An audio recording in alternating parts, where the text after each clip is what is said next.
नमस्कार, आप देख रहे हैं उत्कर्ष मीडिया। H3N2 एक तरह का इन्फ्लुएंजा है जो तेजी से फैल रहा है। इस वायरस के लक्षण कुछ कोविड-19 की तरह ही हैं। हाल ही में आगमकुआं स्थित RMRI के OPD में इन्फ्लुएंजा की जांच की गई तो उसमें एक केस पॉजिटिव भी पाई गई। संस्थान के निदेशक डॉक्टर कृष्णा पांडे ने बताया कि H3N2 वायरस को लेकर ICMR द्वारा गाइडलाइंस जारी किया गया है। फिलहाल संस्थान में जो किट उपलब्ध हैं उसी से जांच की जाएगी। यदि इन्फ्लुएंजा जांच के लिए मरीजों की संख्या बढ़ती है तो ICMR से किट की मांग की जाएगी। फिलहाल संस्थान के OPD में सर्दी खांसी से पीड़ित मरीज अधिक आ रहे हैं। उन्होंने बताया कि इन्फ्लुएंजा A, B व C 3 प्रकार के हैं, जिसमें इन्फ्लुएंजा A की ही वेरिएंट H3N2 है। उन्होंने बताया कि यह वेरिएंट वैसे मरीजों को दिक्कत कर सकता है जिनमें ILD पहले से ही है या फेफड़े की बीमारी हो या फिर 70 वर्ष से अधिक उम्र के या छोटे बच्चे हों। डॉक्टर पांडे ने बताया कि डायबिटीज़ व हाइपरटेंशन पीड़ित या एंटी कैंसर ड्रग्स सेवन करने वाले की इम्यूनिटी पावर कम हो जाती है।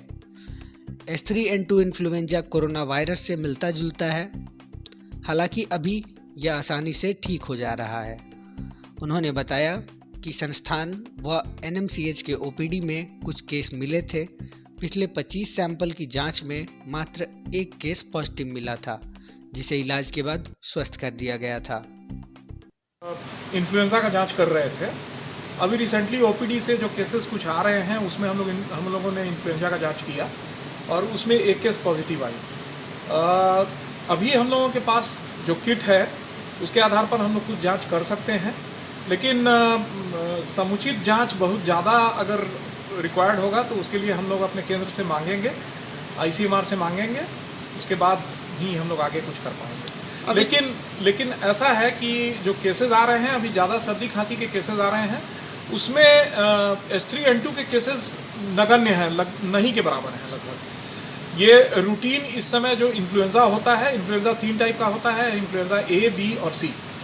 तो इन्फ्लुएंजा A का ही वेराइटी H3N2 है। तो अभी तो ऐसे कुछ बहुत ज़्यादा केसेस नहीं आ रहे हैं जिसके आधार पर कुछ बहुत ज़्यादा चिंता करने की आवश्यकता है। कौन सी वैरायटी सर ज़्यादा खतरनाक है? इसमें जो इन्फ्लुएंजा A होता है उसमें अलग अलग वेरिएंट होता है। जैसे H1N1 था पहले, अभी H3N2 है। तो H3N2 थोड़ा सा दिक्कत कर सकता है, लेकिन दिक्कत ऐसे मरीजों को होता है जिसमें ILD है पहले से, माने इंटरस्टिशियल लंग डिजीज़ है पहले से, या बहुत उम्र के मरीज हैं, जैसे कि अगर 70 प्लस हैं या बच्चे हैं, बहुत छोटे बच्चे हैं, तो ऐसे केसेस में थोड़ा सा दिक्कत हो सकता है। या अगर कोमॉर्बिडिटी उसके साथ है, जैसे डायबिटीज़ है, हाइपरटेंशन है, एंटी कैंसर ड्रग्स यूज़ कर रहे हैं, तो ऐसे केसेस में इम्यूनिटी कम होती है।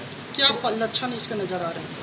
लक्षण जैसे खांसी हो गया बहुत ज़्यादा दिन तक, ड्राई कॉफ हो रहा है, बॉडी एक हो रहा है, जो कोरोना टाइप का ही लक्षण रहता है। तो ये रूटीन भी अभी इन्फ्लुएंजा जो कि नॉर्मली ठीक हो जा रहा है वैसे वाला इन्फ्लुएंजा है। लेकिन कुछ केसेस में, 1 या 2 केसेस में इस टाइप से दिक्कत हो सकती है। लेकिन मैंने बताया कि कोमॉर्बिडिटी चाहिए, एक्सट्रीम्स ऑफ एज चाहिए, उसमें ऐसे सिचुएशन में ही ज़्यादा दिक्कत हो सकती है। जांच की बात की जाए तो RMI सेंटर में किस तरह से व्यवस्था की गई है? हमारे पास जो किट है उससे हम लोग रूटीन केसेस जो आ रहे हैं, जो हमारे OPD से, चाहे दूसरे NMCH के OPD से, उसमें कुछ केसेस हम लोग को मिले हैं। लेकिन हम लोगों ने पिछले वीक कम से कम 25 जांच किए, उसमें एक ही केस पॉजिटिव आया। इसमें वो भी ठीक हो गई, वो लड़की भी पूरी तरह से ठीक है। स्वास्थ्य विभाग की बैठक भी हुई थी, क्या कुछ दिशा निर्देश दिया गया इसमें? ये तो गाइडलाइन है ICMR का, जिसमें दिया गया है कि मास्क लगा के चलें, हाथ धोते रहें, भीड़ भाड़ वाली जगह से बचें, इत्यादि इस टाइप की कुछ, अपना पानी खूब पिएं।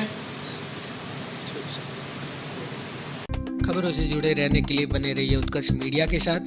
चैनल को सब्सक्राइब करें, शेयर करें, लाइक करें। धन्यवाद।